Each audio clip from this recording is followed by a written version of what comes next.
এখন তো আমি তোমাদের সাথে আমার বিয়ের পিছনের স্টোরিগুলো সব শেয়ার করছি। তো আজকেও আমি তোমাদের সাথে এরকমই কিছু স্টোরি শেয়ার করতে চলেছি। মানে জানো তো, একা হাতে সব কিছু সামলানো পুরো কঠিনই ব্যাপার।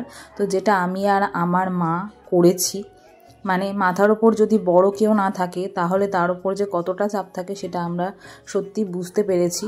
তো এই দেখো, এখন আমি বসেছি আমার বিয়ের যত জিনিসপত্র আছে সেগুলো নিয়ে রং করতে। হ্যাঁ, এগুলো আরও আমি ভালো করতে পারতাম যদি আমি আরও কিছুটা সময় পেতাম, কিন্তু ওই যে বললাম একা হাতে সবটা সামলানো। তো যাই হোক, যতটা পেরেছি ভালো করার চেষ্টা করেছি। আর হ্যাঁ, তোমরাও ভাবতে পারো যে এগুলো অন্য কাউকে দিয়ে দিলেও তো হতো, কাজটা একটু কমে যেত। তবে ওই যে নিজে কাজ করার মধ্যে যতটা স্যাটিসফ্যাকশান আমি পাই অন্য কাউকে দিয়ে আমি সেটা পাবো না, সেই জন্যই আমি দিইনি। আর আমি নিজে যেহেতু এই সমস্ত কাজ করতে ভালোবাসি তাই আমি এগুলোর দায়িত্ব নিজেই নিয়েছিলাম। তাই বিয়ের অনেক দিন আগে থেকে এইসব কুলো হাঁড়ি পাতিল কেনার পরও কিন্তু আমার করা হয়নি, কারণ যত বাজার থেকে শুরু করে শপিং সব কিছু করেছিলাম আমি আর মা।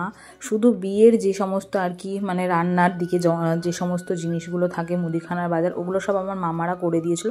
এছাড়াও অনেকেই হেল্প করেছিল, কিন্তু তাও নিজেদের যে চাপটা থাকে সেটা নিজেদেরই ছিল। আর আমার মাও যে একা হাতে সবটা এত ভালো করে সামলেছে সেটা নিয়ে তো আর কিছু বলারই নেই। তো আমি এখানে দেখো কলসিগুলো রং করতে বসেছি। এটা হয়তো আমার বিয়ের একদিন দুদিন, হ্যাঁ, কারণ আমাদের হচ্ছে বিয়ের আগে নারায়ণ পুজোর সাথে সাথে বনদুর্গা পুজোও হয়, কালী পুজোও হয়। কালী পুজোটা অনেক দিন আগেই হয়েছিল, মানে তোমাদের দাদার আশীর্বাদের কিছুদিন আগে হয়েছিল।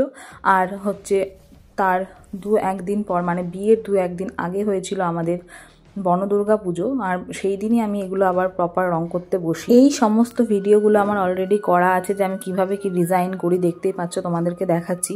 তোমরা যদি পুরো সেপারেট ভিডিও চাও যে প্রপার আমি কিভাবে কি করেছি, অবশ্যই কমেন্টে জানিও, তোমাদের সাথে আমি আলাদাভাবে শেয়ার করব।